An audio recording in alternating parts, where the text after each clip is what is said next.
बताएं कि चेयरमैन पीपल्स पार्टी बिलावल भुट्टो जरदारी ने इक़्तिदार में आकर ट्रुथ एंड रिकन्सिलिएशन कमीशन बनाने का ऐलान किया। कहा कि मियां साहिब और बानी पीटीआई ने 18वीं तरमीम पर अमल नहीं किया। मियां साहिब ने सारे पाकिस्तान को जाती जेल बना दिया और हमें कहते हैं कि सिंध में निजी जेलें खत्म करें।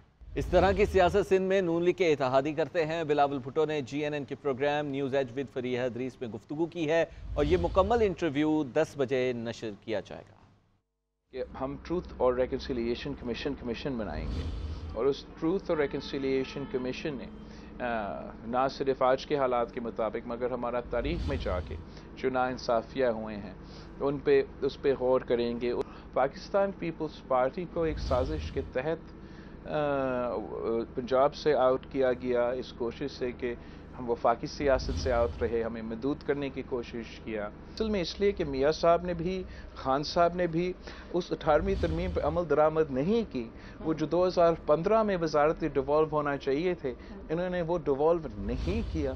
तो मियाँ साहब ने तो पूरा पाकिस्तान की जेलें उनके ज़ाती जेलें में तब्दील कर दिया है और अब हमको कह रहे हैं कि हमारा कोई ज़ाती जेल मौजूद है। ये हकीकत पे मबनी नहीं है सिंध में। लेकिन जो नून लीग के इत्तेहादी है वो इस किस्म की इस इंटरव्यू पर मजीद बात करने के लिए News Edge with Fareeha Idrees हमारे साथ, उनकी होस्ट फरीहा इदरीस साहबा हमारे साथ मौजूद हैं। बहुत शुक्रिया मैम, आपने हमें अपना कीमती वक्त दिया।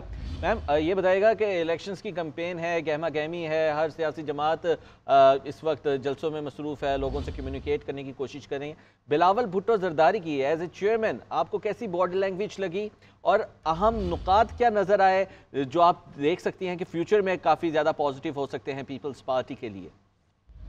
देखिए, हम काफी दिनों से देख रहे हैं कि बिलावल भुट्टो ने एक अग्रेसिव कैंपेन शुरू की हुई है जिसका मोस्टली फोकस उन्होंने पंजाब खैबर पख्तूनख्वा में रखा। अब सिंध की तरफ भी वो फोकस हमें नजर आ रहा है। आज जब उन्होंने अपनी कैंपेन शुरू की तो GNN की टीम उनके साथ मौजूद थी।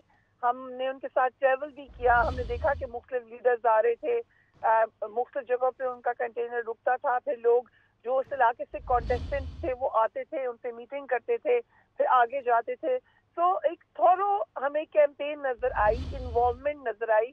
साथ ही साथ एक पूरी हसल एंड बसल जो होती है इलेक्शन कैंपेन की वो यहाँ सिंध में तो हमें नजर आ रही है।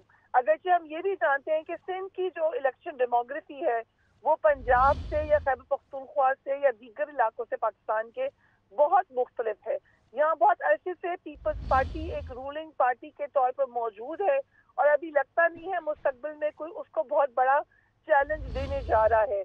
सो अगरचे अभी इलेक्शन में बड़ा वक्त नहीं है, लेकिन उसके बावजूद इस कैंपेन से एक दफा दोबारा लग रहा है कि पीपल्स पार्टी की और बिलावल भुट्टो की कोशिश है कि जो अपना स्ट्रॉन्ग होल्ड है उसको भी एम्पावर किया जाए, उसको भी जाके विजिट किया जाए। आज हमने देखा कि जो मैसेजिंग थी वो ऑलमोस्ट वही मैसेजिंग थी जो कि वो अब पंजाब में अपनी कैंपेन में देते रहे हैं, जिसमें पहला फोकस उनका यही है कि नई किस्म की सियासत करनी है। आप जानते हैं कि पीपल्स पार्टी का मंशूर आ गया है और उस मंशूर में भी इस बात पे फोकस किया गया है कि सोच बदलो, अपनी नई सोच लेकर आओ।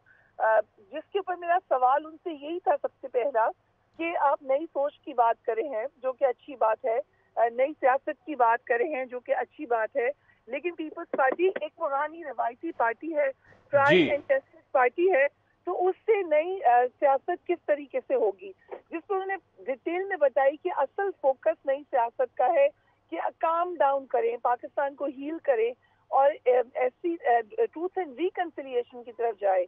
क्योंकि पिछले कुछ दिनों में सियासत में बहुत ज्यादा एसिडिटी आ गई है, बहुत ज्यादा एक दूसरे के ऊपर लान तान हो गई है। तो इश्यूज के ऊपर बात हो लेकिन सियासत को अब काम डाउन किया जाए, ये बात वो कर रहे हैं। पीपल्स पार्टी भी बात करी है इस नई सियासत की। इलेक्शन कितने फ्री एंड फेयर होंगे क्योंकि वो डायरेक्टली जुड़ा हुआ है ना सिर्फ पॉलिटिकल इस्तेकाम के साथ, बल्कि जिस हीलिंग की या जिस ट्रूथ एंड रिकन्सिलिएशन की बात बिलावल भुट्टो कर रहे हैं उसके साथ। तो हमने उसी के हवाले से उनसे सेकंड क्वेश्चन किया कि फिर आप ये बताइए कि अगर इलेक्शन फ्री एंड फेयर है या नहीं है, और अगर नहीं है तो क्या आप इसका रिजल्ट एक्सेप्ट कर लेंगे। जिस पर उनका कहना ये था कि ये उतने ही फ्री एंड फेयर इलेक्शन होंगे जितने कि माजी में भी हमने देखा है कि पाकिस्तान में फ्री एंड फेयर इलेक्शन होते रहे हैं। ٹھیک ہو گیا. بہت شکریہ میم, آپ نے اپنا خوبصورت تجزیہ دیا.